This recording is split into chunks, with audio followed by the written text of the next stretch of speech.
Describe in single words only the good things that come into your mind. About your mother? My mother? Yeah. Let me tell you about my mother.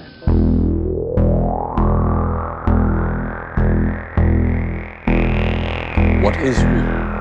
How do you define real? If you're talking about what you can feel, what you can smell, what you can taste and see, then real is simply electrical signals interpreted by your brain. Have you ever been in an institution? Cells. Cells. Do they keep you in a cell? Cells. Cells. When you're not performing your duties, do they keep you in a little box? Cells. This causes it. This causes it. This causes it. Information overload. All the electronics around you poisoning the airwaves. You are listening to the High Tech Low Life podcast, a cyberpunk media retrospective. High Tech Low Life contains language and themes not suitable for all audiences, as well as spoilers for the content being covered. Listener discretion is advised. Welcome back, everybody. High Tech Low Life podcast with your hosts Eric and Josh. I'm Eric. I'm Josh. And I'm your guest. And we are joined by a special guest this week from the Astronomica podcast. If you're a Patreon subscriber, you might have heard him on our recent release. He's joined us for our main feed as well. It's Geoff. Hello. Thank you for having me. It's our pleasure. Yeah, we are very excited to have you because this is a big book and deserves a lot of discussion and more than our two brains. Yeah, as many viewpoints as possible. I think there's at least a tight 90 in it. Oh yeah, yeah. God, I allotted 4 hours for this recording because you have to on Libsyn Connect, and I really hope we don't use it all. But I said that on the Merid Adran book, and we used it all. Well, we'll keep an eye on the time, and we can always start up another call, or just two-part it. We'll see what happens. Yeah, it's not a difficult. It's not like a deep book. Yeah, there's a little bit of meat on the bone, but a lot of it is just delivered in exposition between two characters having what you might call dialogue. A Wikipedia off. Yeah, it's as I said. Well, we'll get into that. Before we dive into the book, we like to talk about the world and the stuff we're watching on TVs in the world. Mm-hmm. So how's the world going for y'all? This is our first episode of 2024. Yes, it is in fact January 1. Yeah.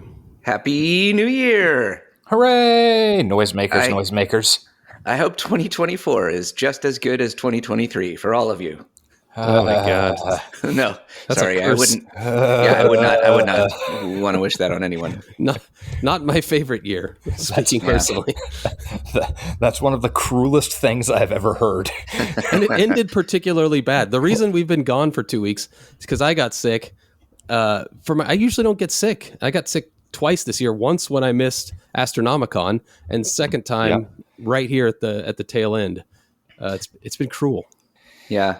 COVID can actually cause immune cell depletion. It can wipe out your T cells and your dendritic cells. Mm-hmm.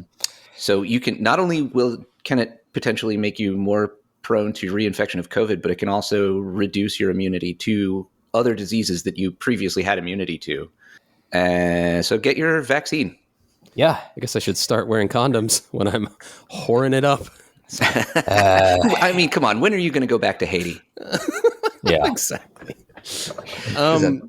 I think that's true. Like I've felt since I got COVID, and I was a late catcher with COVID. I didn't catch it until September. Never tested positive, so I guess I could technically say I haven't. But I've just since then, it's just felt it just never hit 100% again. Well, yeah. I think it might just be confirmation bias, but it really feels that way. Where I know tons and tons of people who, like this winter, even if they didn't get COVID and test positive for it, got knocked on their ass by this vicious fucking respiratory flu that's been going around. Yeah. I mean, like it seems to be worse for that this year than most. Imagine if we'd lived in a place that took a global pandemic seriously. What would the world look like? Well, we would have to be in a place that wasn't in the grips of late stage capitalism. So it would look a lot better in a lot of different ways. Yeah, that's true. We can dream. We can. Has there been any news worth talking about? Oh, God. What's it been, 3 weeks since we were on the air? Yeah, damn, it has. Boy. Everybody just holidaying it up. I mean, I feel fairly sure that everyone is aware of what's going on in Gaza, and that's a can of worms. Yeah. We've mentioned it several times, and I always hate not mentioning it, but I always like, what more can we say? I don't know. Just keep it in your mind all the time, I guess. There's no way not to. Yeah. I mean, it sucks to not mention it, but on the other hand, what are we supposed to say? Ethnic cleansing continues, and there's exactly fuck all we seem to be able to do about it other than show up and, point some signs at people. I will say, the feeling of uselessness and despair does seem to be operationalized sometimes by people who want the status quo to continue. It is definitely a feature, not a bug. The the sustained pressure that people have been putting on, it has moved the needle at least a little bit. So I think you're keep right. It up. Yeah, keep sustaining pressure. That's that's why we got to keep mentioning it, right? Yeah, and this is a situation in which people in the United States are both uniquely culpable and have an outsized chance to actually affect things for positive by applying pressure for a ceasefire, because we give them all their weapons and military funding. So yes, the state of Israel, I mean, super cool thing we do. Yeah, so they would not be able to continue prosecuting this war without the active and explicit support of the U.S. So tell the people in charge to stop doing that. Yes. Frequently. Write letters, make phone calls. Letters and phone calls are the most effective way of pressuring your representatives, even if it doesn't seem like it. And it doesn't. It feels futile, but it's still important. Yeah, realize that your emails are getting deleted sight unseen. Interrupt their dinners at fancy restaurants. Yes, I would recommend the 5 Calls app. I downloaded that to find out all my representatives, and it really lays out, like, tells you stuff to say. It tells you who they are, how to approach them. It's a pretty cool little app, and it's small and free. Yeah. And the Palestinian Children's Relief Aid Fund is a global fund, and they have a better. It's tough getting humanitarian aid in to Gaza right now, but they seem to be managing it pretty well. Yeah, and they have pretty effective infrastructure, it seems like.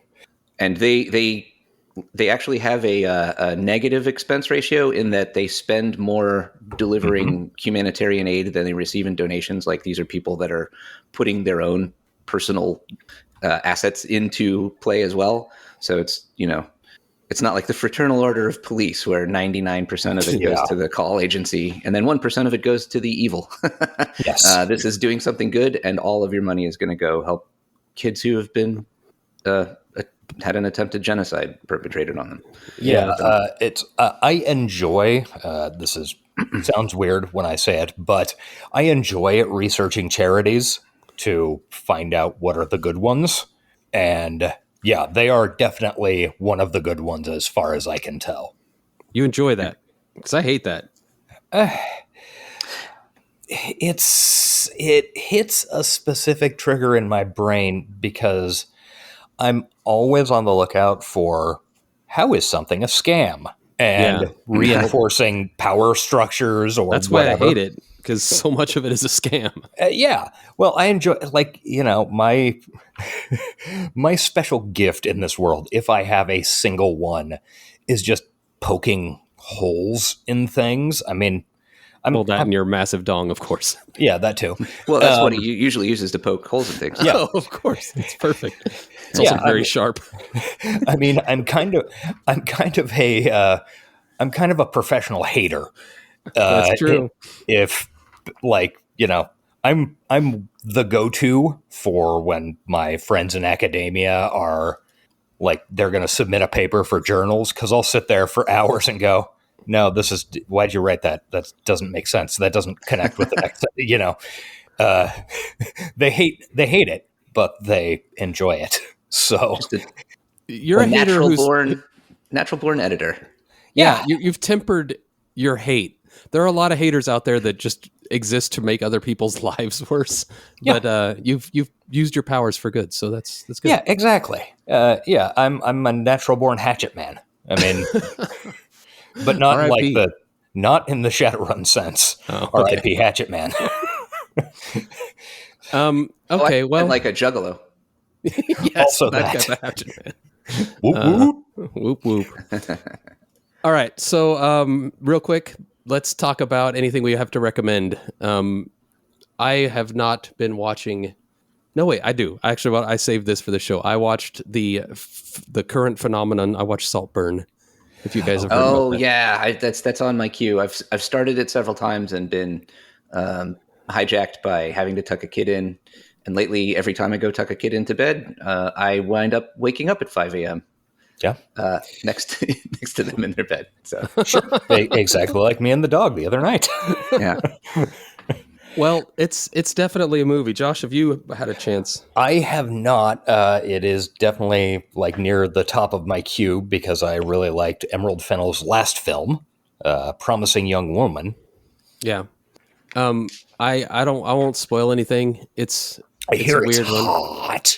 It's hot. It's got some dirty parts.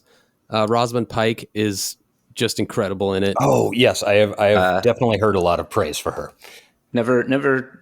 I've seen her in a couple of things, and I've always enjoyed at least her performance, if not the overall work. She's not even like a huge part, and she's a supporting cast member, but she just really does a good job at what she's doing. All the supporting cast, the whole cast is good, but I do have quibbles with it. But I don't want to spoil anything by talking about them. Just like sometimes movies should learn that they don't need to tell us everything that's happening. Like we can suss it out for ourselves. I wish movies would do less of that. But it's worth a watch with your parents. Sure. That'll be fun. Yeah. I mean, based on literally everything I've heard, it sounds like the perfect family movie night. Definitely. Not kids. For adult family. Oh, I thought you meant the movie Kids was perfect for family movie night. It is. In the same way that this film is. This is also true. Josh and I are big fans of Kids, the movie. Yeah, well, speaking of family movies, I just recently went back and random bug watched Infinity Pool. And, that's definitely a family film, yeah. A very engaging, just wild performance. Do not watch it with... Actually, don't even watch it with people who you want to have a good opinion of you. Yeah. That's like a year old, right? Something like that. A year or two, maybe, yeah. Pretty recent, yeah. I had the opportunity to watch that in the theater when I bought tickets for a movie that wasn't showing, and then they told me I could watch whatever other movie I wanted, and it came down to that or the Shyamalan, the most recent Shyamalan movie. Knock at the Cabin? Knock at the Cabin, yeah, and we went with Knock at the Cabin instead. I have not seen that movie, but I have read the book that it's based on, The Cabin at the End of the World, and it's a fucking heartbreaker. Yeah, it was. I liked the movie. I was always curious about Infinity Pool though, and then forgot about it entirely. It's Brandon. It's David Cronenberg's son was the screenwriter and director, and it's Alexander Skarsgård, who again another solid, reliable performance. Yeah, and Mia Goth, who I know she's in a couple of she's in Pearl and X or whatever. Yeah, but I haven't seen those. She's in the Suspiria remake, I believe. Yeah. Yes, she is. If she's not in every smart horror movie from here for the next decade. Yeah, I think she just lives in an apartment above the A24 studios, and they just say, "Hey, can you get down here?" Take her out of cryo. I loved X. I thought X was funny and it wasn't really scary, but it was as a horror movie, I liked it. I thought X was a lot of fun. I could not get into. I tried the Pearl. Yeah, I watched Pearl. It didn't. I don't know. Something wasn't clicking for me.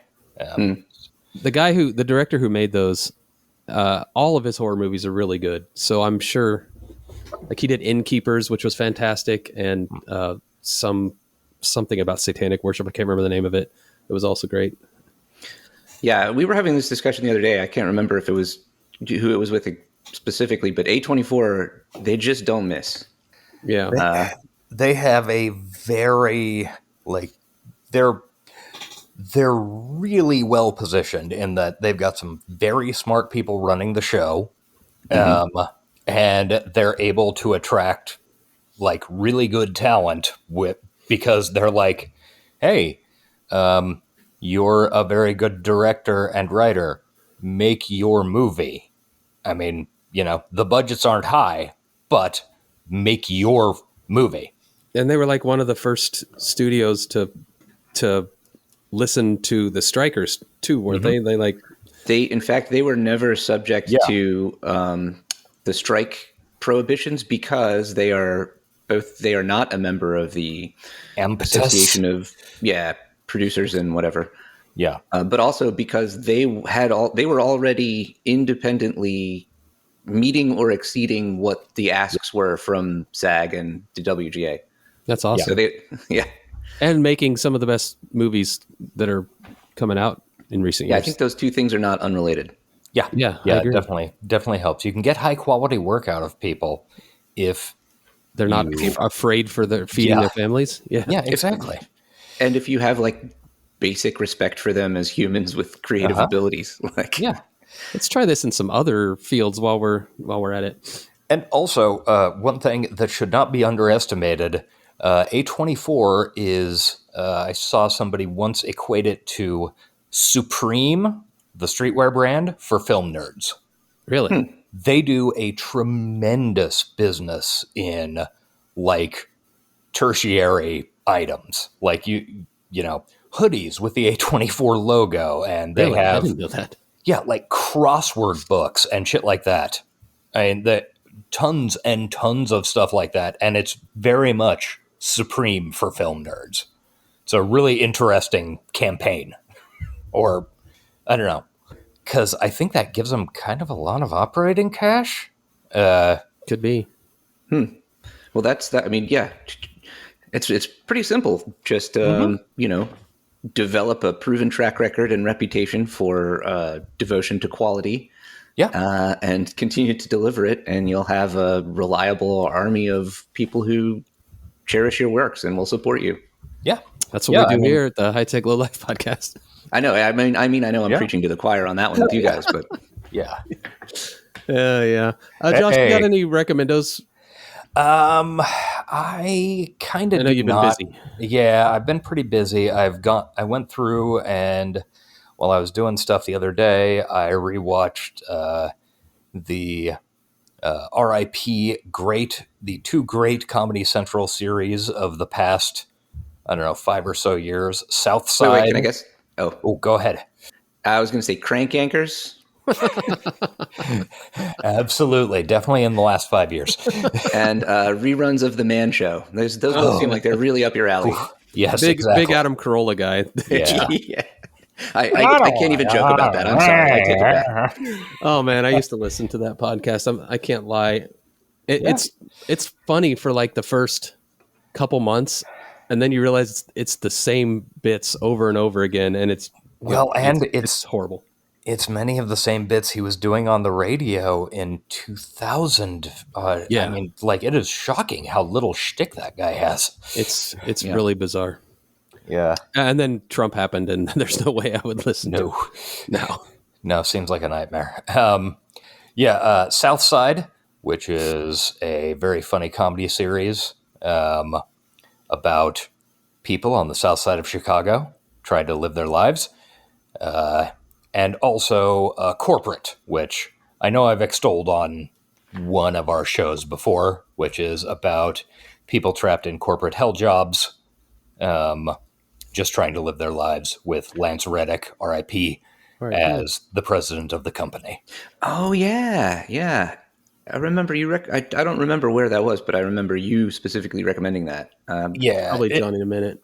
Yeah, that would probably be right, because I think it's...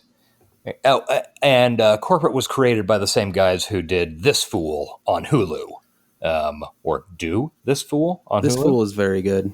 I haven't finished it yet, but I go back and watch it when I just need something to make me laugh. It's very funny.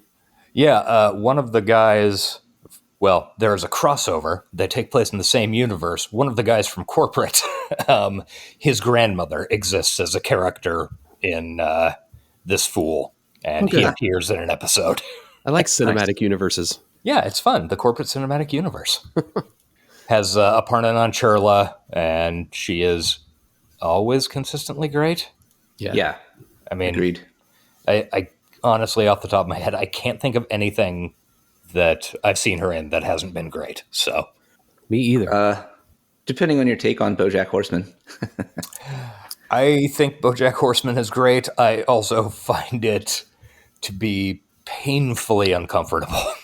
Yes, yeah, agreed. Actually, on both of those counts. Yeah. Yeah, I agree.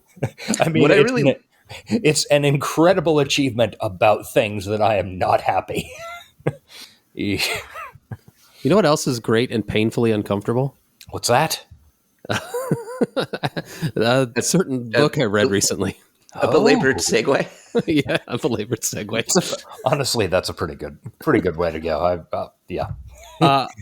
That's a pretty good way to sum up my feelings on Snow Crash, honestly. Yeah, profound ambivalence, that would be.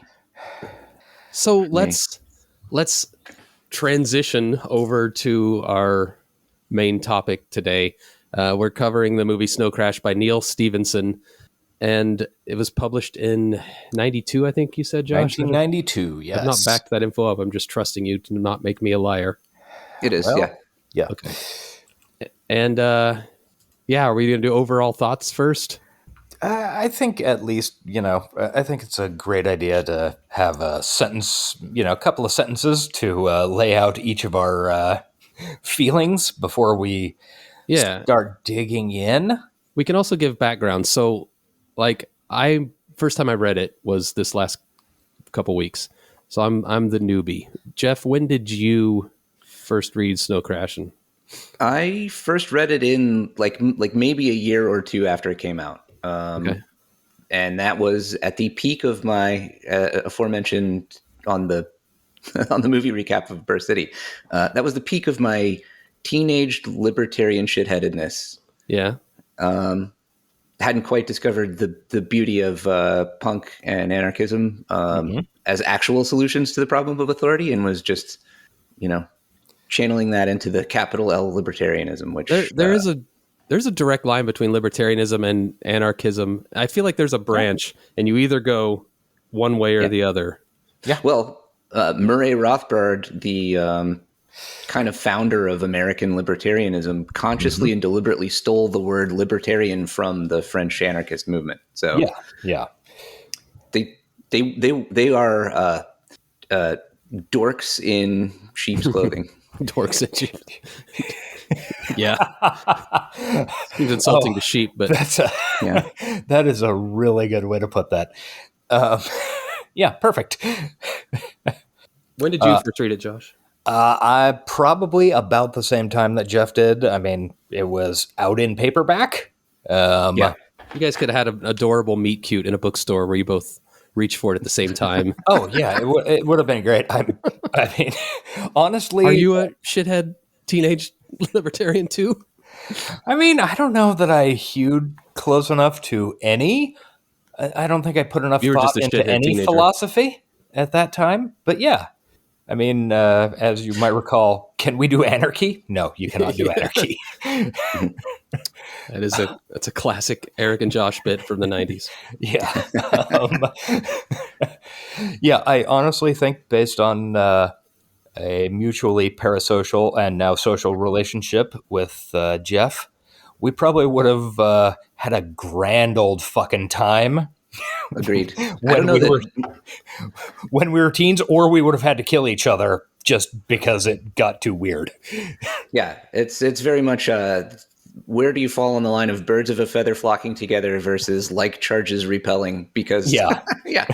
I mean, Josh and I had a similar relationship. There were many times that one of us could have been dead. Yes.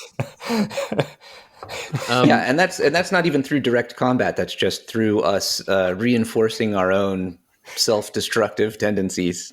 Yes. Yeah. Good times. Being a teenager.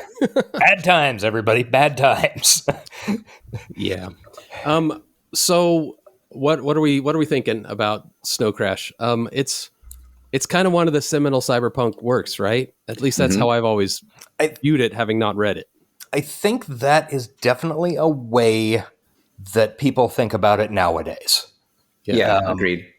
At the time, it honestly, I read it as like, I don't know, almost a death knell for cyberpunk. Like, oh, okay, we've gotten to the point of really effective satirization. Okay. Right. But that obviously wasn't the case. And it's not quite a satire. Yeah. That's there where are it's confusing. satirical elements and passages. He shuttles back and forth between absurd embedded realistically in the world and absurd deliberately exaggerated for comedy and unintentional absurdity. Yeah. So sometimes it's a little hard. Like sometimes the book itself loses its way, and sometimes it lost me as a reader. Yeah. I will say this is my third or fourth time rereading it over the years, and there's a little more subtlety to it, I think. In on a carefuler reread than I first took from it. Yeah, this is as compared to a lot of books that came out in the early 90s, like say any of the Gibson books or anything like that. I have read this very few times, in part because I have always found this book kind of problematic, and not in the sense that most people use problematic these days. Yeah. In the sense that I like parts of it, other parts of it I really like parts of it. I really don't like other parts of it. And the people who were huge fans of Snow Crash and considered it to be the peak of not just cyberpunk, but fucking sci-fi, tended to really latch on to the things that I disliked the most about it. Yeah. Or they latched on to the non-satirical or comedic understanding of those things. And I found it so exhausting. Go ahead. Oh no, I was just gonna say, a few years later, it's basically the same fundamental misapprehension of the work that would lead a whole bunch of dudes to think that Fight Club was a cool movie about being a cool dude. And a glorious celebration of dude culture. Or the red-pilled misogyny thing. I mean, it's not as pervasive as that because it's a book, but it's very similar in that a huge number of people who are big fans of this have entirely, in my mind, complete misunderstandings of what's going on. Well, let's also not forget the elephant in the room that one of the richest people in the world liked the book enough to try to recreate the primary setting of it in the real world. Many of the richest people in the world. Yeah. But specifically, the one who named it after the metaverse. Yeah. At long last, we have created the Torment Nexus from the classic sci-fi novel Don't Create the Torment Nexus. Yes. It's never, that phrase never stops paying off on this podcast. Yeah. It really does. Yeah. I want to get a t-shirt made with that saying on it. Honestly, I should get that tattooed on me. Yeah. That's been my experience of the world since about 15. Right underneath your poor impulse control forehead tattoo, right? Yes, exactly. Yes. Yeah, and there's one of the things I love about this book. Neal Stephenson is so upsettingly, and part of it's kind of a self-fulfilling prophecy aspect, but he is so upsettingly accurate in so many aspects of 2023, 2024 now society. Yeah, Really particularly is, American weirdly. society. I mean, Like he said a lot of things that William Gibson completely missed. Of course, he had 10 years on him, Yeah. at least bring it to like the Sprawl trilogy, which is Yeah, what he we're had 10 looking years, at. and Neal Stephenson is an actual programmer, and Yeah. before Right. this was a reporter covering the tech beat. So yeah. right. And Gibson was just a dumbass writer, I guess. Just I would. Well, no, I would. say I that would in the most never loving call. way. yeah. Oh yeah, Yeah, I mean- in the most loving terms, William Gibson is an artist, and that's what he is. Yeah. I mean, he's talked about his ignorance of tech stuff. Yeah. Yeah. and I think for him it's a strength rather than a Oh, well, yeah. because he doesn't delve into the minutiae of how exactly black ice works, or Right. anything like that. So you're just left with the global, you can kind of almost embed yourself in the world a little more.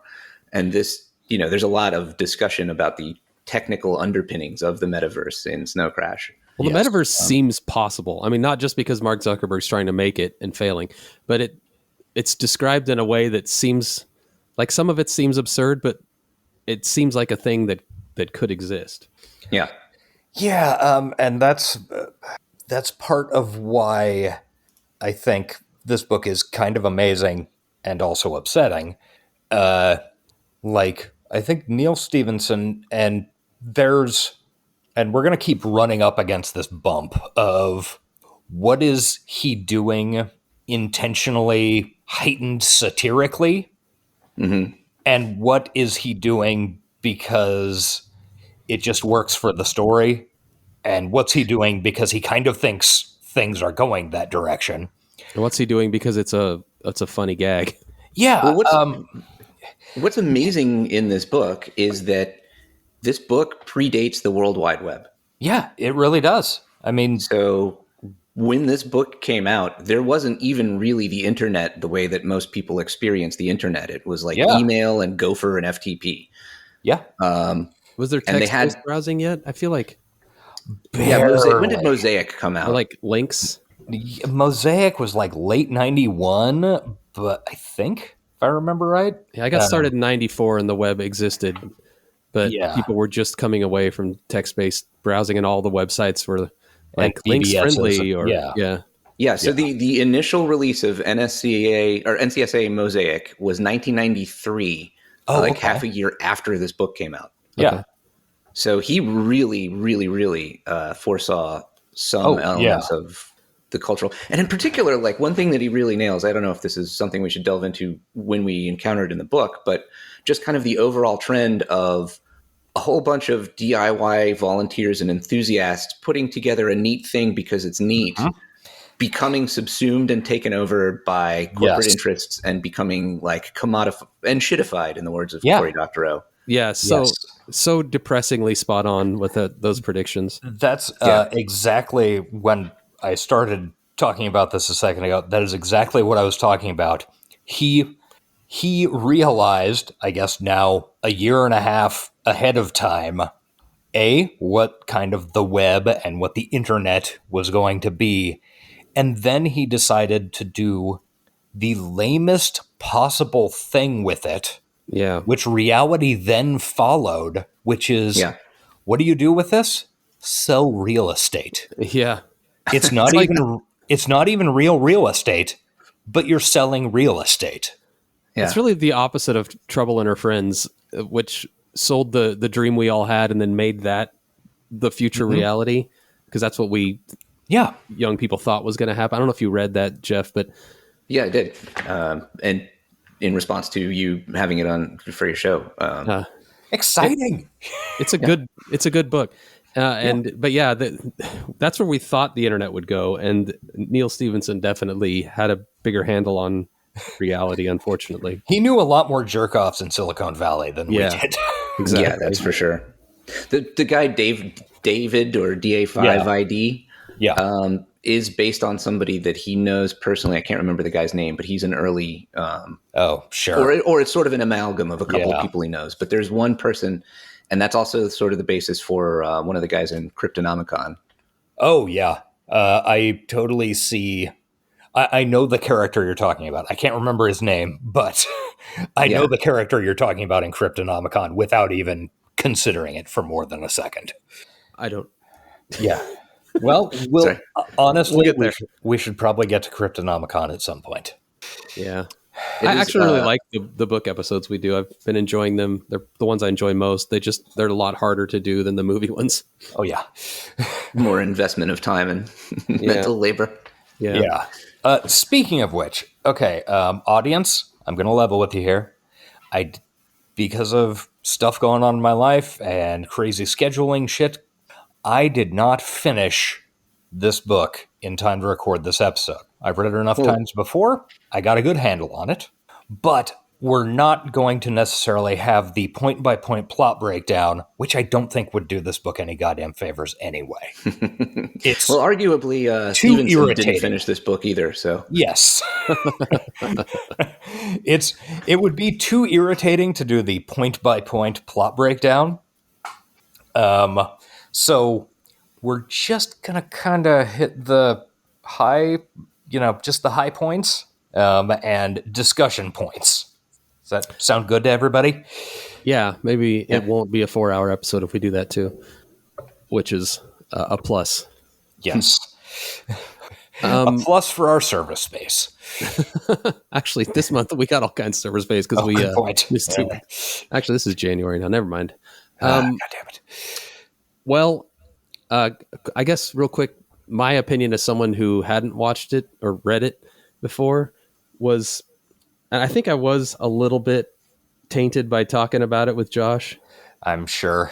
Yeah. Because I have a similar feeling. Like there were parts of this book that I really loved. Like I was listening to it in audiobook, but I would laugh out loud or almost want to cheer when some things happened because some things are really fun and exciting. But overall, I would probably give it a B-. I didn't super. I don't know. It just didn't come together like a lot of the other books we've read. This was his third novel. I think the second one he published maybe you just let the first one go out of print right away because he was even unsatisfied with it. You're right. I was thinking this was his second, but you're correct. Yeah, Zodiac or Big U, then Zodiac, then this. Yeah. Yeah. Which I started the Big U, and I agree with his assessment. Yeah, I remember reading it 30 years ago, probably, but I don't remember much more than that. It's like if you didn't have any grounding or reality and just had everything be satire, the absurd satire level, and then set it in college. Yeah, that sounds about right. Speaking of satire, I feel like the book starts off pretty heavy with I feel like there was a vibe shift at some point after the beginning because it almost read like Douglas Adams or something in the beginning, and it was very confusing to me going into it. So that's one of the things that stood out to me more on this reread is the way. So Stevenson shifts his prose according to which POV character he's following. Mm-hmm. So when he is writing in the role, when he's covering Hero, he's sort of looking over Hero's shoulder. It's a very different style of prose than when it's YT versus some of the other like secondary characters that get chapters of their own. Yeah, YT's mom or... Mm-hmm. And it's not always super... He's not always super effective at it. Like sometimes it all sort of blends together, but it's very clearly a deliberate stylistic choice.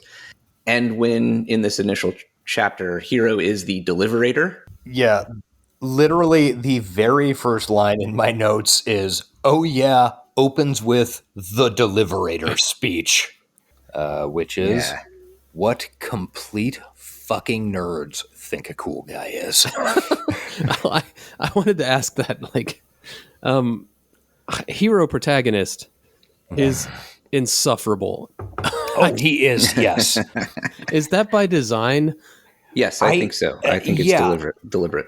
And I think that, like, this is why I have historically had such problems with this book, because so many people took this to be the peak of cool guy shit. Like, Eric, do you remember Marissa's ex-boyfriend, Ethan?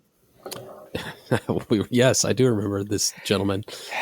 You're calling out by name. I guess it's first name, but yeah, first name. Don't worry about it. Maybe I'll beep it. This is a guy who tried to sell me hard on Snow Crash is the coolest book of all time with the coolest main character of all time. Mm-hmm. And I mean, I'd read it years ago and wasn't a huge fan. And I think, tellingly, this is also an individual who I know for a fact could not pay his rent one month because he bought a set of samurai swords, and then another month because he bought a replica Captain America shield. Is this all coming together in your mind? You know what else he bought? He bought a 1992 Pontiac Sunbird for me. Also true. I had forgotten. Yes, with a engine with a blown head gasket that I was very specific. I said, "Bro, you have to put water in it. This car is broken. It needs a new head gasket. It's only $300. You have to put water in it every 20 miles, or it will cease to be a car." And apparently, yes, according to his girlfriend, he walked away from this thinking he'd ripped me off and gotten this car for $300. Couldn't have happened to a nicer guy. A couple months later, I got a call from the city in which they lived saying that the car that was last registered to me was abandoned, and if I wanted to come get it. And I said, no, I sold that car. And I guess he never bothered to put it in his name. Sure. Probably because he didn't drive it long enough to get it put in his name. Also true. Yeah.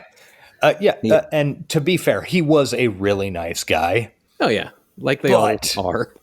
But he is capital N, capital G. Yes, absolutely that as well. But also he is, in my mind, very emblematic of a type of Snow Crash fan. At the time, who knows? That was literally 20 years ago. Oh yeah. Yeah, I don't know what he's doing now. I hope he's doing well, but maybe he moved up to one of the guys at Fight Club is a cool movie about guys who fight, and that's what we should all try to be. Yeah. I think we all know a lol epic bacon guy. Yeah. Yes. Yeah, sure. I feel like that's a very good descriptor. Yeah, so our main character is the coolest guy you can imagine if you're 13 years old and into computers.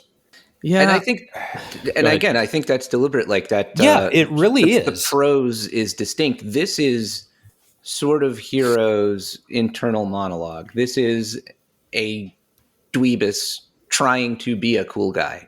Yes. But he is cool, though. Like, he chops people's heads off IRL. Yeah, but not, A, after much personal growth, and B, not in the ways that he thinks he is. Yeah. Just a quick couple of notes about hero protagonist. Like, we're not even mentioning the name, which is obviously intentional and whatever. It's very intentional, and it just grates against my brain. I hate it so much. So much. Oh, well, he chose it for himself. It's called out later. His first name, I think, is his given name, as revealed later in the book. But he chose protagonist as a surname. Yeah. When he runs into YT, she says, "Stupid name," and he says, "But you'll never forget it." Yeah. So... It's absolutely true. Yeah. Okay. So this is a guy who, in both real life and in the metaverse or the Matrix, if you will, carries samurai swords. In the Matrix, he wears I shit you not, it's glossed over very quickly, a black leather kimono. Yeah. Just keep that in mind. Just picture that in your fucking brain. Steven Seagal, of course. Yeah. And he is a warrior pizza delivery driver which is arguably the peak of all cool professions if you're 14 years old. True. You drive around fast and you chop people's heads off. As I was reading, knowing nothing about this book, and he was doing his deliberator speech, I thought he was like some high profile courier. And as soon as it was revealed that he was delivering pizzas, my brain clicked. I'm like, oh, that's what type of book we're reading. Yes. It is so clearly, it is so intentionally fucking dumb. And I mean, Stephenson knows this. Like but you have to put yourself in 1992 I guess, which like in a world before being a Postmates driver was, a viable. I mean, I don't know. No, that's another another prediction. Absolutely. I hadn't even thought of that. Prescient. But yeah, you're dead on. Nearly everyone in this book is in the gig economy. Gig economy, yeah. But also before the term weeb really existed. Oh, definitely. Yeah. Fucking weeb. Oh my God. Yeah. I kept trying to put myself back in that time slot, and I know it's still satirical, but the parody had become reality. Like, separate of Stevenson's fault, the parody became reality, and then now it's the parody seems cringe. Yeah, and that's what I always bumped up against. Like, oh, this is the worst tendencies. Yeah. Yeah, I don't know. I mean, I think, to be honest, like, I really felt like it had a renewed sting. It does. Like, you got called out from 30 years ago before you even existed. Yeah, absolutely. This book does a really good job of proving that there is no way to do satire or comedy in which someone won't take it seriously. Yeah. And The Deliberator is that concept. Well, we've talked about it before. You can't make a war movie without glorifying war. You can't make a movie about internet dorks without glorifying Japan. I don't know. I've lost the analogy. Yeah, it's really fun that the most exclusive online club in the world, which Hiro helped design, the Black Sun, which shows up, I don't know, a quarter of the way in or something, has 4 quadrants: 1 hackers, 1 rock stars, 1 movie stars, and 4th, Japan. Yep.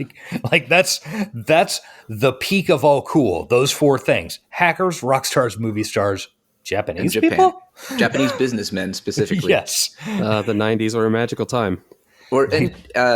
Nippon in this book. Nippon. Too. Yes. I don't know exactly. Like, I don't remember reading ever in any of the read-throughs why he decided to make that. I do not know, and distinction. I wondered about that rereading it this time. Like, just because that's what I mean. Yeah, because it almost comes across as like, this book is entirely centered in America, basically. Yes. They touch on the conditions in the rest of the world, particularly kind of Southeast Asia. Mm-hmm. But they don't really touch on anywhere else. They mention the People's Republic of China as still existing. So I kind of wonder if maybe it's to distinguish it as an actual nation. Yeah. And that it's gone back to its older pronunciation, free of the, American imperialist occupation. Yeah. Basically, I just Googled it. Why is Neal Stephenson called Japan Nippon? And the Google is telling me from Stack Exchange that since the pronunciation of the Japanese word in Japan is Nippon, and if Japan is that influential in the future, they just made it, if they changed it back. Right. They changed it to the way they say it because they're the dominant culture now, I guess. Because like if Germany became the dominant culture, we would only refer to them as Deutschland. Yeah. Sure. I think that's similar, right? Yeah. Which I guess makes sense, but it is a little confusing considering I don't think he ever once says the word Japan. Maybe he explains it early on. Honestly, I'll do a quick search through my ebook and see if the word Japan appears. Yeah. Because it might not. Ooh, the key clacking was nice Foley. Yeah. Oh yeah, that was me. Sorry. That was perfect. Got a nice clicky key. I was doing the same thing. Okay, so it mentions... Okay, it appears that Japan appears as a geographic entity, like the island, or islands, as opposed to... And a lot of it is... there's a conversation between Hero and Raven about their fathers, and they talk about the island Japan. Yeah, and a lot of it is in the historical sense, like post-World War II. Yeah. There are only 13 instances of the word Japan in the entire book, including the acknowledgments. Huh. I think it's all historical except for one of the, just looking through this, one of the mafia guys calls it Japan, which is a great little note of like the guy is deliberately not following their lead on what they want to refer to themselves as. Right. That is a good bit of business. He's culturally insensitive. Yeah. I love the mafia in this book, by the way. The mafia is great in this book. Okay, so the main character is the coolest guy ever. He is the greatest sword fighter in the world. He's hacker, an incredible hacker, amazing driver. He's also, just keep note of this, late 20s, early 30s. I think maybe early 30s. I did the math. Perfect age.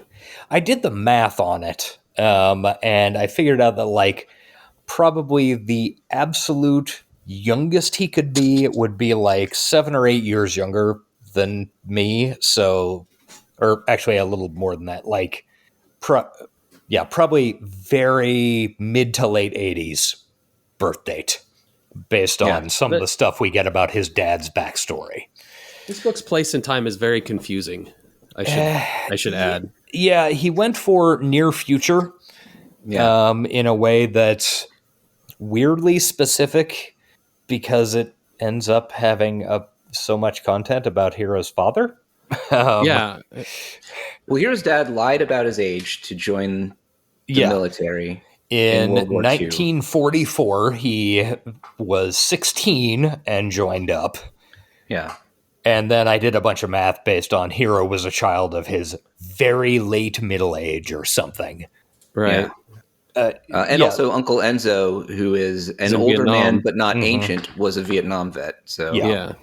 It was confusing because he referenced the wars a lot, and I'm like here in 2023, that's too far back for. Yeah. And so it must be the very near future to 1992, like turn of the century, I guess. Yeah. I think Hero is 2010 Gen Xer. Yeah. Yeah. Sounds like it.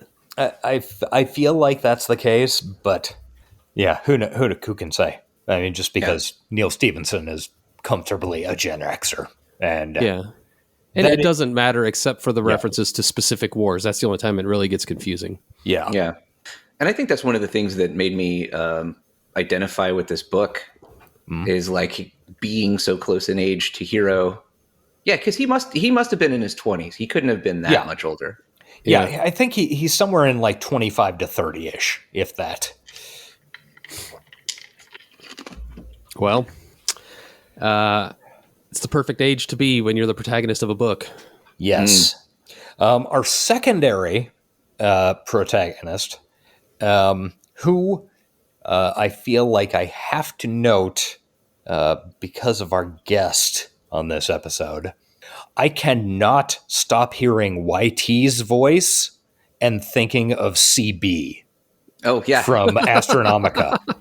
I think that's perfect. I hadn't thought of that, but now that you say it, like, yeah, it is perfect. I kept mistyping it in my notes to CB. CB being a character on the Astronomica podcast that Geoff is a part of. And she's got big YT energy. Yes, she does, really. Kind of a little shit, running around causing trouble. YT, definitely a more interesting character than Hero, in my opinion. Very much so. I preferred her chapters agree. to Hero's chapters. Yes. Pretty much YT was the best part of the book. And that's it. Yeah. Go ahead, Geoff. Oh, I was just going to say, like, that. See, that points up to me the fact that she is a more. Like, I think Hero is a pretty three-dimensional character, but he's a three-dimensional character who people in real life would describe as being a little bit two-dimensional. Like, Absolutely. That kind of person really does exist. Yeah. And YT is a more fully described, like, internally realized. She's savvy. She's got a lot more self-knowledge than he does, self-awareness. Yeah. And so it makes the parts of this book that are objectionable so much more objectionable. And one of those things is YT is 15 years old. Yeah, it's important to note, and it's pointed out frequently. And that in and of itself is not problematic or troubling necessarily. But what happens later, I guess we'll wait for that to get delved into. Well, and also I think that is I don't know, I feel like that's a miscalculation on Stephenson's part. Because well, see, that's the thing. Like, I'm going to say that a bunch this episode. That's the thing. Yeah. Because there are a bunch of things in this book, like, okay, we're going to get into, at some point, my favorite character, Good Doggy. Oh, yeah. I love Good Doggy. Fido. Yeah, Fido, Good Doggy. Who YT and her boyfriend, quote, several years ago, rescued from the streets and raised in an apartment for a while and whatever. Yeah. So her and her boyfriend several years ago, and then it's been several years, like, since the dog disappeared. It's doesn't the make Jen Lindley sense. problem. Yeah. It's the Jen Lindley problem. Jen had, before coming to Dawson's Creek, had all of these experiences in the big city years ago, and like, she's 15 when she comes to Dawson's Creek, but I guess she was 12 partying it up. The world's most precocious. Yeah. I mean, we talked about the movie Kids. Like, that's not an impossible thing to have happened. It's not impossible, but it is notable. Uncomfortable. Yeah, definitely uncomfortable. And not necessary. One thing that I hate about it, like, I like the character of YT. Like I said, she's probably my favorite part of the book. But Neal Stephenson frequently points out how fucking hot she is. And her butt. And her butt. And people are ogling her all the time, and she's partially unzipping her courier's uniform to distract and beguile people. Like, it's the fact that it's told from I don't know, the narrator's point of view. It's taken as fact that she's 15, and B, she's super hot, which means that as a reader, you have to accept that you're finding a 15-year-old hot. And I hate it when writers put you in that position. Yeah, you're complicit in that, which, again, like, one of the reasons why I didn't really have a big problem with that book when I read it is because when I read it, I was like, 14, 15. So I was 14, and obviously 15-year-olds hot. The problem is Neal Stephenson was like 40 when he wrote this book. But so rereading this now, I see the story math in my head coming together. Like, YT could have been 19 years old for the entire book, except for the fact that she still lives with her mother, who works for the feds. And if you are selling a book, like, I think this book is in like broader analysis, a shockingly commercial and directed venture. Yeah. Like, he is, like, I feel very specifically attempting to sell this to 14, 15-year-olds. Well, this book was initially conceived as a graphic novel. Yeah. He wanted to make this as a graphic novel, and it was impractical to realize, so he ended up turning it into a novel. Yeah. So it makes sense if you are selling it to 14, 15-year-olds, like, oh, no, the instant I get out of the house, Like the instant I turn 18, I'm out of the house. Yeah. I don't live with my parents anymore. So to some extent, the logic story math means she has to be younger than like 18 and still live with her parents or her mom. Why wouldn't she move out if she was older than that? That's a lot of legwork to defend a pedophile. Yeah.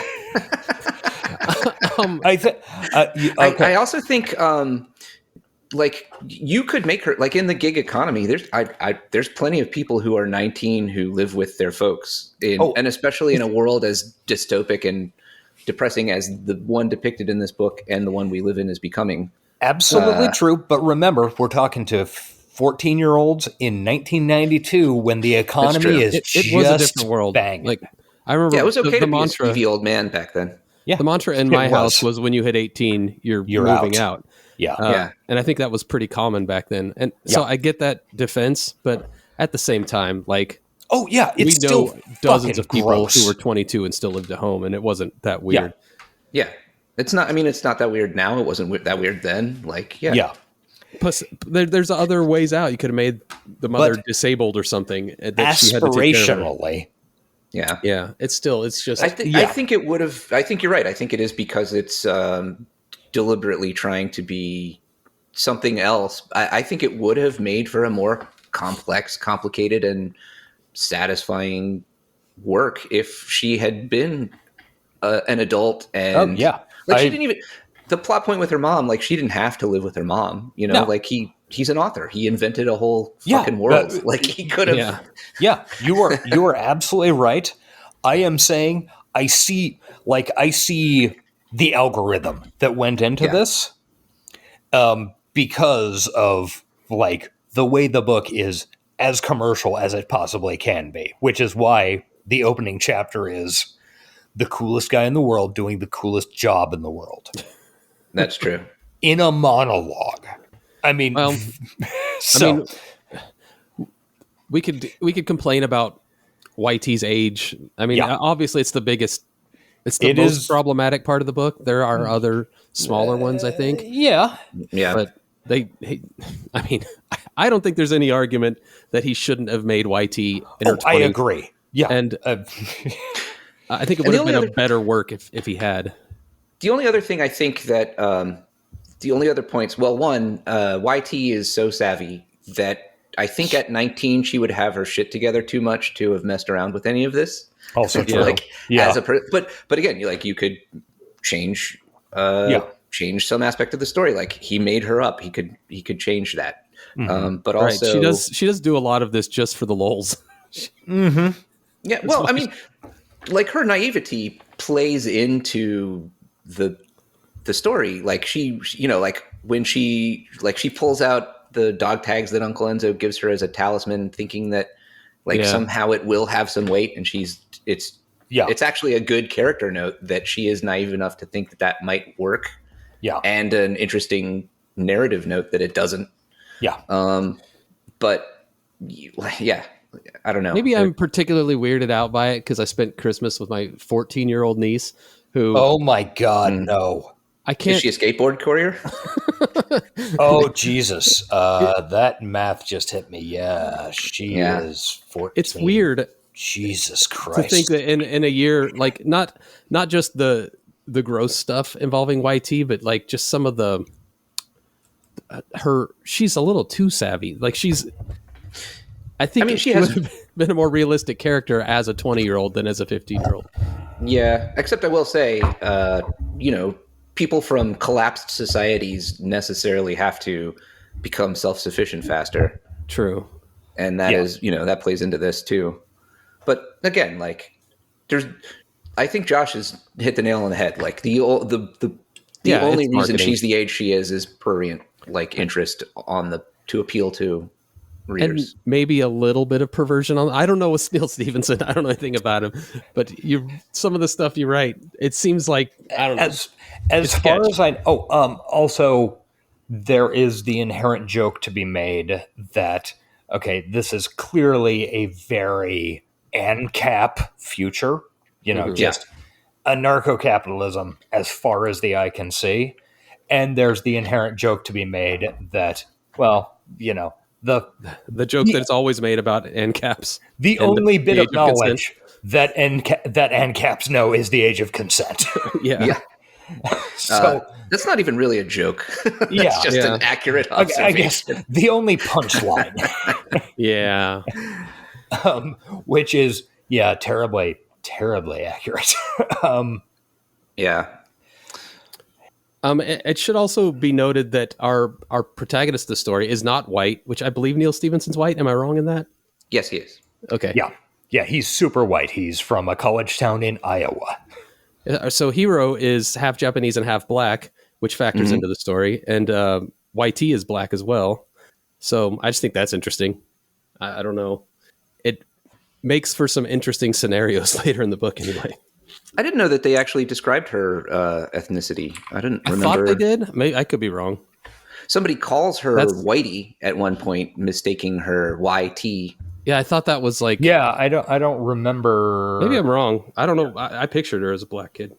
Well, anyway, Hero is definitely half black and half Japanese, or half Korean by way of Japan, which ends up is a little confusing with his weebness, but whatever.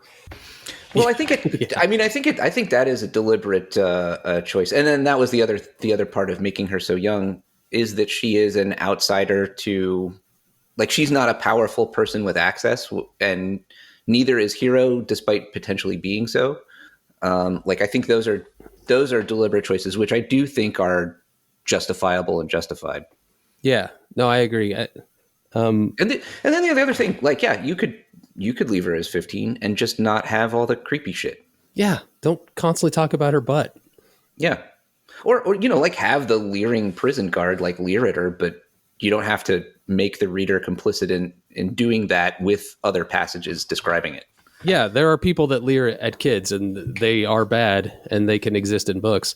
But you don't have to make the reader leer with them or have a gross sex scene. Right. But then how will you know how attractive her butt is? It's true. It's important to note. She is an attractive girl. Yeah. All right. So after, we're still on the first scene, by the way. Yeah. Oh, interesting note, though. One thing that I did like about this book, one choice that was obviously deliberately made, Hero never does any of that. Like, Hero never... No, none of his internal stuff, none of the prose in his POV chapters describes her in any kind of, like, lecherous way. He sees her as an actual equal, like, partner. Yeah. Kind of an annoying kid sometimes. Kid sort of, but obviously values and like her as a person. And I like that, actually. And you do get some aspects of her being attracted to him, like, hey, maybe this is a thing. Yeah. But surprisingly, there's none of that. Heroes, other than was it Juanita, the character name that he's into? Yes. Mm-hmm. He doesn't really have a lot of sexual interest, it seems like. That is a not uncommon running theme in Stevenson's books. Interesting. I think he finds it a little easier to write relatively sexless protagonists. Mm-hmm. Just based on my having read all his books. Does that track, Geoff? That's not too far off the mark. Like, in fact, in a lot of his other books, like, there is whenever there is a sex scene, it does seem to sort of come out of nowhere. In a lot of them. Yeah. It either comes out of nowhere or immediately fucking fades to black. Yeah. With a notable exception in Cryptonomicon. That is, yes, 100%. But yeah, or it's like in The Diamond Age, which is otherwise a great book. Like, there's a weird sex cult in that too, which focuses on information exchange through bodily fluids, as this one does. I don't know anything about that. That isn't 150 pages of this book. Yeah. Oh, God. All All right, so let's advance the plot a little bit more. Okay, we're in the NCAP future. Pizza delivery is apparently a major touchstone of the American economy. A big, yeah. That's what I wanted to get into. Actually, was a little bit of the world building he was doing, because that's my favorite part. Yeah, of Snow Crash. 100%. Go ahead, Geoff. I think that's also possibly more character building than strictly world building. That is Hero's perspective as a pizza delivery guy. Yeah. Okay. It's all franchises. Yeah. Franchises all the way down. It's a horror world that we're heading directly towards. Or are already in. Slightly less clearly. But it is like a fun, often funny horror world. Yes. Yeah. Okay, so Hero's a pizza delivery driver. He, through various misadventures, fails to deliver a pizza. There is a conveniently placed courier who rides a skateboard. It's important to note that failing to deliver a pizza for this particular company is a big deal. Yes, because this particular company is the mafia. Yes. La Cosa Nostra, Nova Sicilia, a division of Our Thing Industries. Yes, correct. Literally a pizza company run by the mafia. Don't worry about it. Which, since we live in a world without laws, the mafia is now a legitimate organization. Yeah, there is a really, I remember highlighting in the book a very specific thing where Hero later says to YT, you realize you're working for what would be a criminal organization if there were laws, right? And she says, yeah, but there aren't any laws. So, I liked that scene, actually. It really showed the differences in age, which, once again, there are times when her age is important, I guess. Yeah. An organization now, the mafia, now co-equal in power and legitimacy with the United States government. Yes. I would say greater in power and legitimacy. Yeah, you're not wrong. And there, Mr. actually. Lee's Greater Hong Kong. Yeah. Yes. Yeah. One thing I would point out, though, the reason that he fails to deliver the pizza is because he is distracted on his route by YT, trying to hitch a ride on his delivery. She's a skateboard courier, and she clings on with her magnetic harpoon to his car, and the distraction of it actually throws him off, and he misses a turn and drives into a pool. Yeah. Yes, skitchin is a major component of this book. Yeah, it was the early 90s.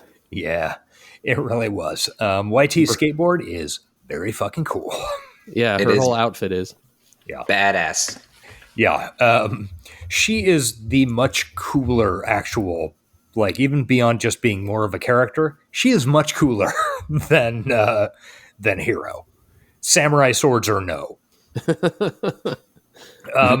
So she delivers this pizza, comes to the attention of the mafia. Don't worry about it. That definitely won't come up later.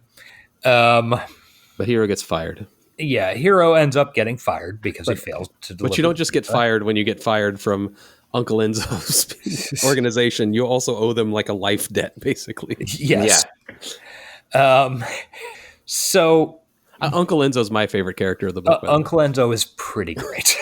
I was thinking that as I was reading this, I was like, this is the kind of dirtbag guy that Eric is really going to go for. Absolutely.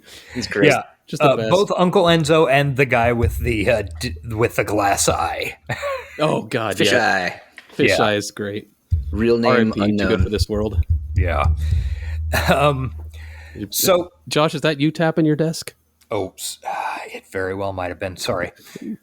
It picked up very clearly. Just letting you know. Okay. Well, I'm glad my sound quality is good. You actually sound quite a bit better to your setup. So well, not being in a sunroom surrounded by windows on literally four sides probably makes a difference. And hardwoods on the ground. Yeah. Yeah. Okay, so the meta plot actually begins circa, I don't know, chapter 5-ish, right? Where Hero has headed home, which home is a 20 by 30 storage unit. Yeah. with a roommate. Yeah. A rock star roommate, right? It was Rockstar. Sure, Rockstar is a reasonable way to put it. Yeah. At the start of the novel, he occupies much of the same social stratum as the rockers from Yes. First City. First City, yeah. Very much, yes. So, yeah, Hero logs into the metaverse. And I don't know if you did the math on this, Eric, but Probably not. when he logs into the metaverse and it explains kind of like how many people are on the metaverse and how many people can afford computers and how many people can afford to be on the metaverse, he is literally describing Hero is part of the 1%. Yeah. Oh, really? Being in the metaverse. Yeah. And then he's probably the 1% of the 1% getting into the club he helped write, Yeah. the Black Sun. He's But very yeah. important on the internet, Yes, he is. as we all were in the 90s. As his business card states, he is renowned hacker and greatest sword fighter in the world. God, what a fucking bastard. I know. It's horrible. I know Like, it's it is- intentional, but that doesn't make me hate it any less. Yeah, it is like the cringe is off the charts. I do like it as a narrative device to make you understand exactly who this dweebus is. Yes. Yes. Yes, he lives in a storage unit and showers in a truck stop, but he is among the coolest people in the world on the internet. So he's Yeah. a citizen of Mr. Lee's Greater Hong Kong, right? Also true. Yes. There were some just because of the way I had to listen to this, I feel like I missed some details. But basically all of these little businesses and franchises have extraterritoriality in this new world. So like they're basically little city states. And when you pass into the Yeah. boundaries of one, you have an electronic passport that basically gets checked and you're told if you're allowed to be there. Yeah.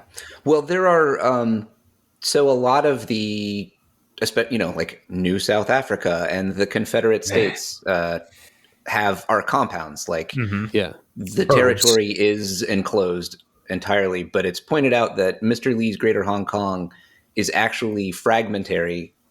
And so there are certain places that are restricted to citizens and their guests, but it's sort of a diffuse, it's a non-liminalized territory. Yeah. They also are more accepting as they just want to grow their population from. And Geoff, I'm guessing we'll get this. Eric won't. Some of our audience will called as out? well. Don't worry about it. It's not your fault. We'll get to it eventually. I have, like, since 1994 or something, equated in my head Mr. Lee's Hong Kong to the what is the name of the convenience store chain that's in Gibson's Virtual Light trilogy? Oh, the Lucky Dragon? Lucky Dragon. Yeah. They've got convenience stores that do everything, including printing out AI-powered avatars of. That's Yeah, in my mind, it hit like ever since because Virtual Light was 94, I think 93, maybe. But think like so. it's the same spot in my brain. I don't know exactly why, but Well, a lot of this, it's interesting. Like, there's obvious parallels between Stevenson and Gibson. yeah. But it's like, I don't know. Like, Neal Stephenson is the one that stood at the fork of the road and went, "Hey, what if I went down the humor path instead of the literary Human drama path." writerly prose path?" Yeah. Yeah, I think that's a really good way to put it. Yeah. How you doing, Eric? Did I lose you? No, I'm still here. I'm soaking it in. We'll get to Virtual Light at some point, right? Yes, we absolutely have to. I mean, otherwise we won't get into fractal knives Should I? and more courier talk. Oh yeah. Cyberpunk loves couriers. Well, I mean, They love the exchange of information. They love boundaries and transgressing boundaries. It's really hard to beat, bandwidth-wise, a station wagon packed full of hard drives hurtling down the highway. It's true. As we discussed on about episode 5 of Johnny in a Minute. Yeah. All right. So I think I've got the world in my mind. We also haven't really pointed out that this all kind of takes place in the Los Angeles area. Yeah. The vast majority of it is South LA or Southern California. Jesus Christ. Which is now all these little city states kind of pressed up against each other, I guess. Yeah. Okay, so the meta plot really begins when Hero logs on and he's going to the Black Sun, and somebody tries to hand him a hypercard, or basically a file outside. A virtual representation of a file. Yeah. And it's called Snow Crash, which you might remember is the name of the book. What? Yeah, I know. They said the title of the thing in the thing. They said the title of the thing in the thing. And they'll say it a lot more before the end. Is it important, since this is the first time we're getting into the metaverse, to kind of describe how it works? Honestly, I have no idea. Will people just understand that it's virtual reality World Wide Web? And can we leave it at that? I guess, think so. But it's a little different than the Matrix from Neuromancer or from Shadowrun or anything like that. It's a little more realistic. It's all done via goggles rather than direct neural interface or anything like that. Yeah. Oh yeah, that's a good point. Yeah. There's no it's really virtual reality.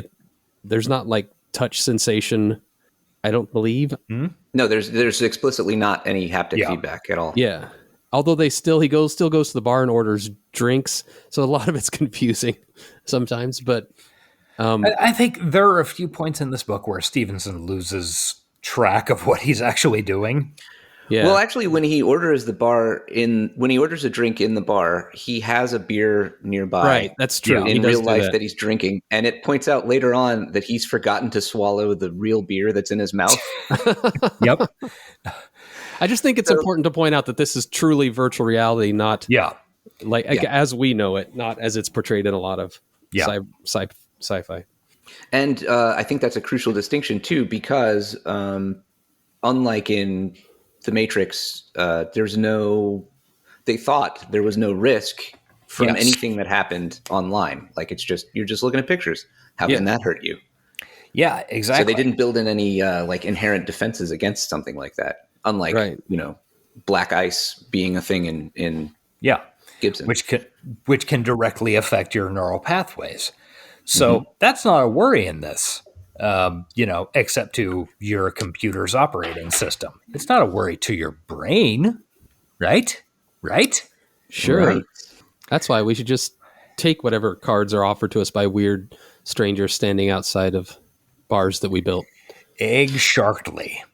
Well, a nice character note of Hero is he recognizes that this guy is a weirdo trying to give him this thing, and he just completely loses interest and doesn't pick it up. Unfortunately, Day 5 id, or David, if you will, does not do so.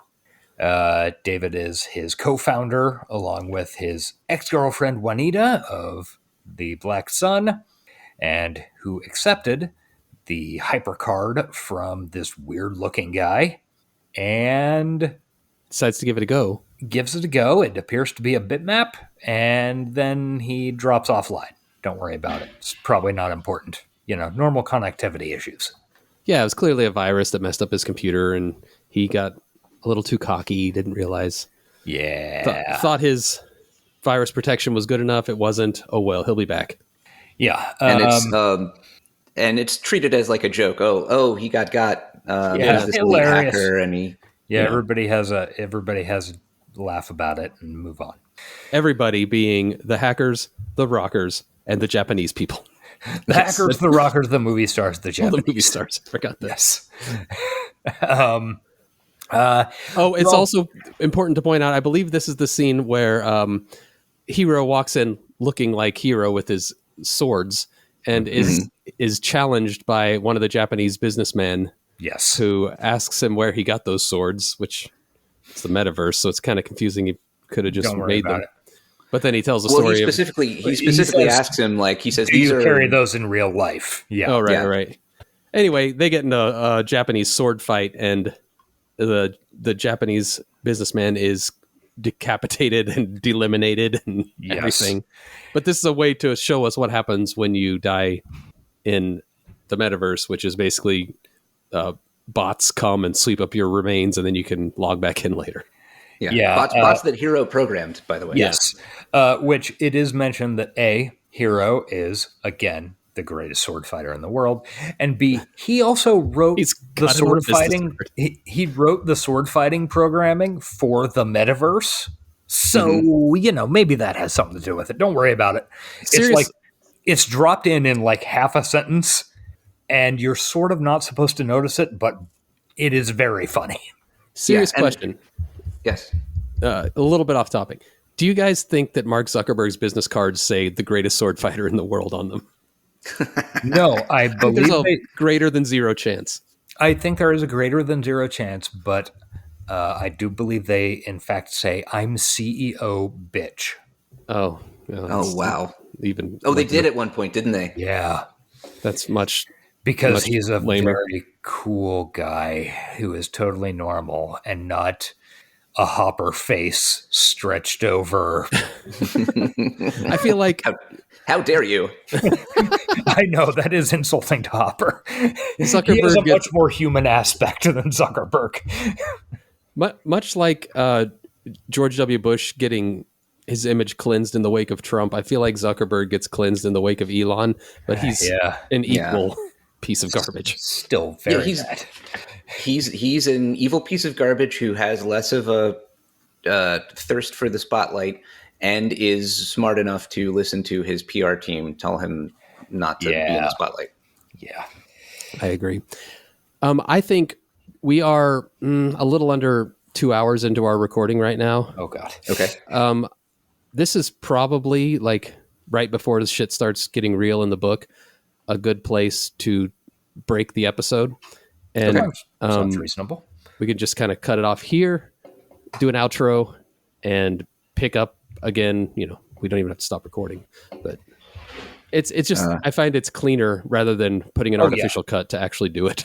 Yeah, gotcha. That makes sense. And I could use a new beer anyway. So yeah, and it's a good time for a break. So that's it for this week on Snow Crash. We kind of got into the beginning, kind of set the scene. Hopefully you guys know what we're talking about. And next week, we'll talk about Sumerian mythology, linguistics, the bicameral mind, and, of course, more sword fighting and robot dogs. And maybe we'll finally get to meet Raven. Oh, yeah, Raven. Yeah. We already actually did meet Raven. We did meet Raven. Yeah. All right. He's the one who gave him the virus. All right. Yep. We will be back next week, guys. Thank you for listening. Hey, let's real quick give Geoff a chance to plug his other ventures or venture. Oh, yeah. If you like sci-fi and you like humor and absurdism and dystopias, maybe you'll like listening to our sci-fi dystopian set actual play podcast, the Astronomica podcast, where we use the OSR based Stars Without Number system to rove around the galaxy, overthrowing dictatorships, causing insane amounts of damage, and having fun. It is a wonderful show. Both Eric and I will happily talk about it for quite a while on end. It is a fun enough show and has a good enough cast and plot that Eric and I both traveled across states to meet these guys and hang out with them in the past. I still can't believe people do that. I'm glad people do. I still can't believe people do. I really, it was incredible, honestly. Yeah.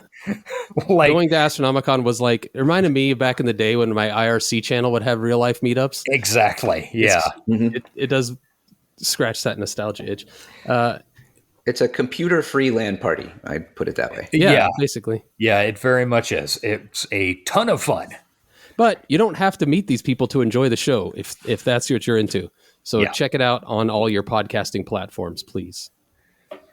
Thanks. And also check us out on other platforms like Twitter and Patreon. And you're already here. You figured it out, right?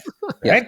Oh, yeah. So speaking of other platforms, if you have Discord or are familiar with Discord, you can go to astronomicapodcast.com and get a link to our Discord.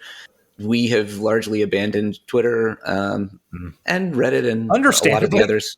Yeah, Discord's the best. So and Astronomica's Discord is where I spend most of my Discord time these days. I've got a few other servers, but they're mainly for playing video games. Yeah, me too. If you want to say hi to me and Eric, the Astronomica Discord is apparently the way to do it.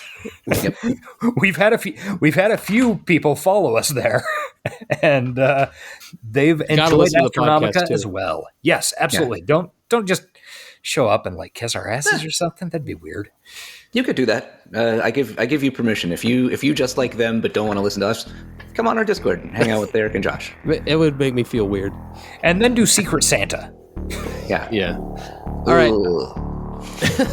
Don't worry about it. It's fine. We'll be back in 7 days for you, 7 minutes for us. And until then,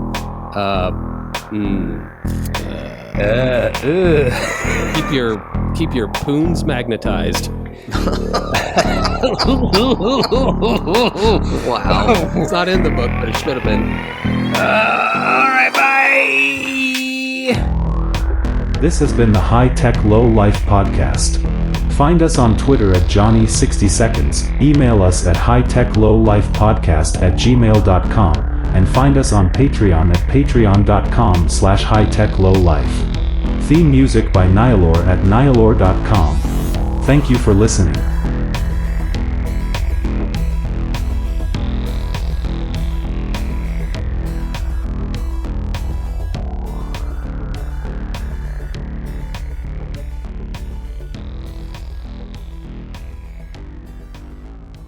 Keep it moving! Come on, what are you waiting on? Let's go! They're trashing our rights, man! They're trashing the fluid data! They're trashing! Everybody, hide the planet! Hide the planet! Shut up and get in the car!